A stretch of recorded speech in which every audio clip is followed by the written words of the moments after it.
It's going to be really, really interesting to hear what she's got to say. So, without further ado, I'll hand over to Eva. Okay, thank you.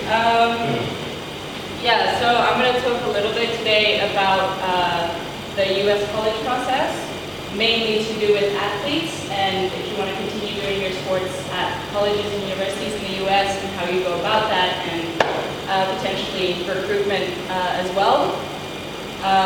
Because as some of you may already know, or some of you are going to learn soon, the college process in the US can be very complicated and daunting, and if you're an athlete, recruitment can be one way to simplify that and get you in touch with a lot of people that you wouldn't necessarily have contact with and help you find out a lot more about all of these.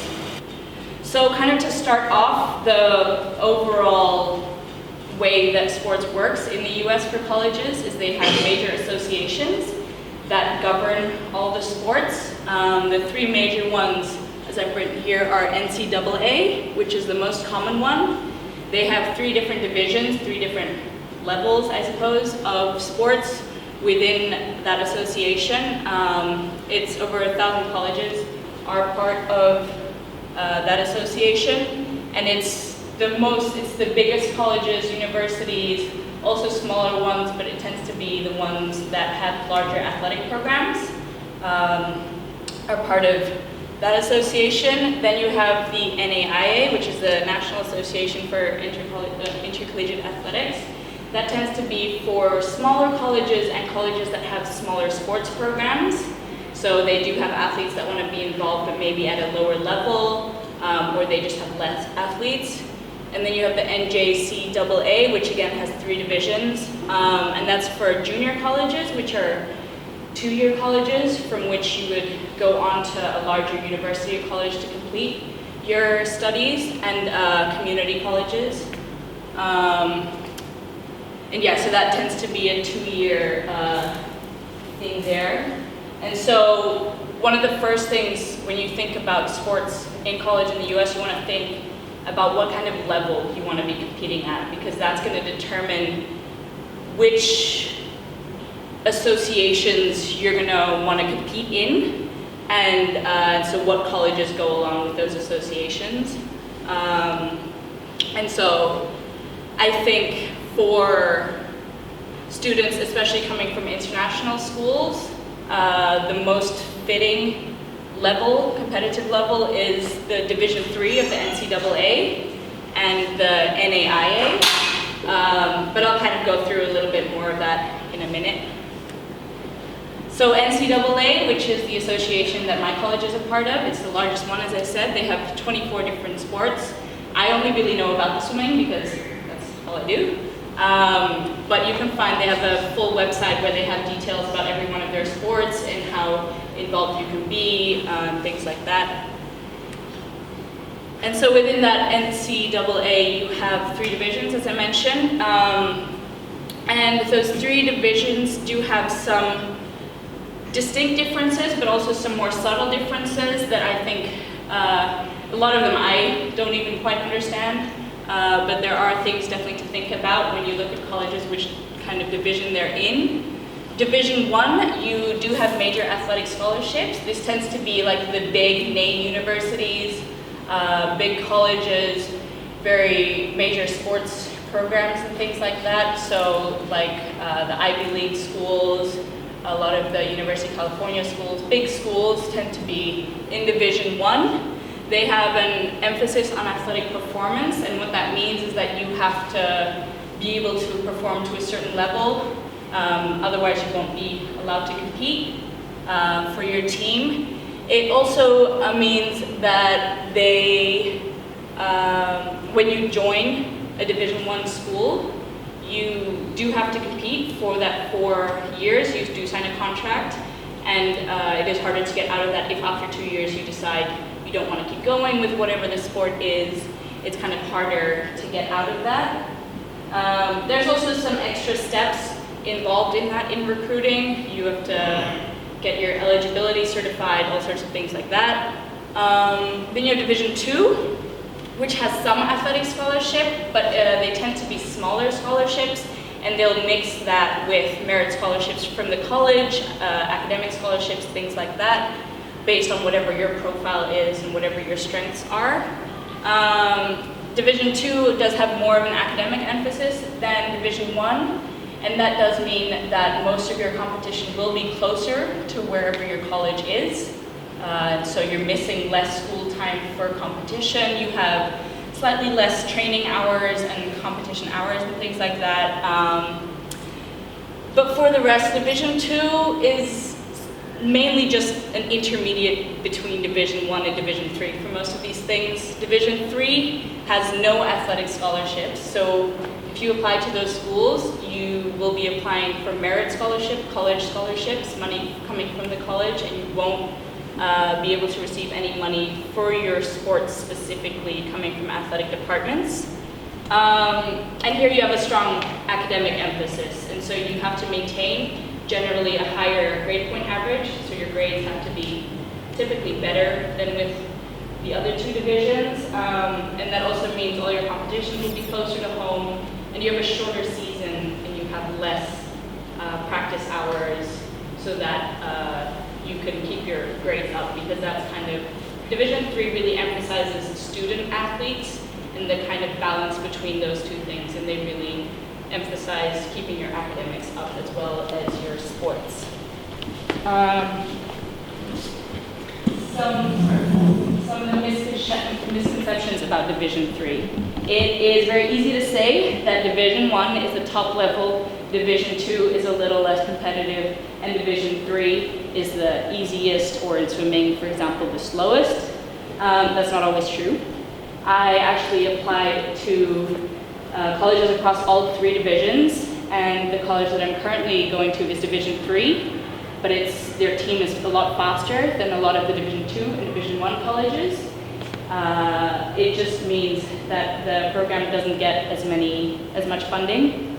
And it also means, it's also in part due to the whole college being in that division, all the sports. And so if you have, for example, one of those major colleges that's really good in football and lacrosse and swimming and track, they'll be Division 1, whereas the school that I go to is very strong in swimming, but not so much in some of their other sports, and so they're Division 3. And so in Division 3, you can get a very high level of competition, and it is, you have some really, really good athletes there. For example, I have someone that I know that's on the Singaporean national team. He goes to a Division 3 school, and he's been to Olympics and World Championships for swimming, and he made the conscious decision to go to a Division 3 school, even though he had options from Division 1 schools. It's just kind of what you're looking for. Another thing with regard to scholarship, like I said, there is no athletic scholarship, but if you go back to the earlier slide here, it points out that 80%, 82% of athletes at those schools get grants, get some sort of money, and that's usually through the school, and a big part of that is when you do contact coaches, they have some leeway with admissions, and they have some pull, and they can kind of vouch for you with admissions and say, look, I really want this athlete, I'll support them and make sure that they keep up their grades and they're involved in everything, but they do need this money to be able to attend, and they'll talk to admissions and what can you do and how can you support this. So the money won't come from the athletic department, it'll come from the school, but your coach can very much support you in that, and that definitely happened for me. I wouldn't have been there if it wasn't for my coach vouching for me the way that he did. Another misconception is that because Division 3 has an academic emphasis, it is harder to make your grades because there are some slightly higher boundaries that you have to make to be allowed to compete. But actually a lot of people say from their experience it's easier to maintain your grades and have higher grades because there are more support structures in place, and like I said, you have a slightly shorter season, so instead of training all year, you only train September until February, for me, for example. And you only have one practice a day instead of two, and things like that. And you have a lot of contact with the different faculty and academic departments and things like that, because as a student athlete, that student part is very important in Division 3. And so a little bit about recruitment. These are 3 different recruitment agencies that I found online the top 2 I know a little bit about, the other 2 not so much. Recruiting is quite important. I don't know important, but it can be very helpful coming from overseas. If you're looking at college in the US and you do want to be involved in sports, because when you're in the US, you have these college coaches that travel around and they'll go to your meets and they'll go to your games and they can talk to your coaches through that. When we're here, obviously US college coaches aren't going to be coming around to all of our competitions and things like that. And so it is really useful to have something like a recruiting platform for you to put your profile, and they'll send out your information to these coaches so that those coaches have a chance to see what you can do. And so the general process with recruiting, you tend to start junior year of high school. I only started after having graduated high school because I took a gap year. But if you are looking at Division I colleges, you do have to start quite a bit earlier because they have some more requirements with your eligibility and things like that. But they explain that pretty well on all the websites. Then you'll make up a profile and you'll put in, for example, your times or your statistics from whatever sports you play. You'll put in a little video, highlight video of a race or a game or some of your skills, things like that. You can put in a little bit of a bio, so write a little bit about yourself. You'll put in your grades, all the kinds of things that coaches are going to be looking for. It's kind of very similar to an application. The things you would put on your application, you probably also put on your recruiting profile because that's the first thing that coaches see about you. In a way, it's sort of like your LinkedIn profile. It's all of the basic information about you to start a conversation with these coaches. Okay, I mainly use Skype. Though it is a 12-hour time difference, we worked it out, and it was a nice way to kind of, it's as if we were talking to each other, but I didn't have to travel all the way there. And then if you get the chance, most students in the US, if they want to do sports, they'll go for a recruiting visit or an overnight, and that's paid for by the college. So this is only really if you happen to be in the US, but they happen all year round, and you don't have to be a high school senior to want to do that. You just contact the coach, and if they're interested, they'll pay for your meals. You can spend a night on campus paid for in a dorm. You can visit a class or classes that you may be interested in. For Division I and Division II, there are more things. There's like quiet periods where you can't have contact with your coaches because you're signing or whatever, things like that. But for Division III, they're very kind of open, and it kind of happens all year round. NCSA is the private company that I used for my recruiting process. It is very important to note that it is a private company, and so when you make your profile, they will help you put it out there, but it's not necessarily guaranteed that you will get a scholarship or some kind of offer. It's merely a platform. And they have kind of packages that you pay more for and they will support you more, or packages that you pay less for, and it's simply your profile that they will post and coaches will be able to search for. And so what you do is, like I said, you fill out your profile with all of your information, and then you can fill in your college preferences. So say I want to go to a large school that's in the Northeast, that's in a rural area, that offers the biology major, something like that. You can put all of those things in, and based on that, it can start giving you matches for those schools. And like I said, a big part of this is you make a video. And that's really one of the big things that coaches look at, because they won't be able to see you compete.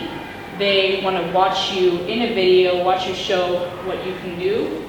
And what they'll do for you is they'll publish that profile onto their platform, and that allows coaches to search for you.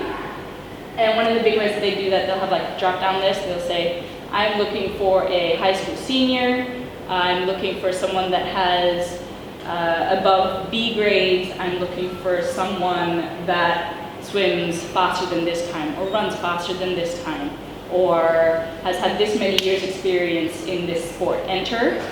And then all those people that have whatever they are looking for, it'll come up on their page, and they'll be able to open your profile. But when you join them, they'll kind of explain that process as well. You probably won't find a school that really matches you because, in fact, you want to go to a small school. You have to be really honest throughout the whole process, and with the coaches as well when you contact them. If you're not interested in the school, let them know, because otherwise they're putting a lot of time and effort into you as a prospective athlete, and they're not going to get anything out of it. Talk to everyone. Ask, if you get in contact with the coaches, ask to speak to students, ask to speak to faculty, so teachers, ask to speak to, academic advisors, whoever you want to talk to, ask to talk to them, because chances are you'll be allowed to, and ask them lots of questions. There's no dumb questions in this whole process. It's what I've noticed, because all of these people have been doing this for so many years. Whatever questions you ask them, they've probably heard it before, and if they don't know the answer, they'll know someone who will know the answer. And in the end, you're the one that's going to be paying for the college, and so they'll be happy to put in the work and find out that information for you, whatever it is. Coming from overseas, it is somewhat more difficult in the sense that you don't get to go and visit the school, which is why I say ask everyone all sorts of questions. But college sports is as open to someone internationally as it is from students in the US.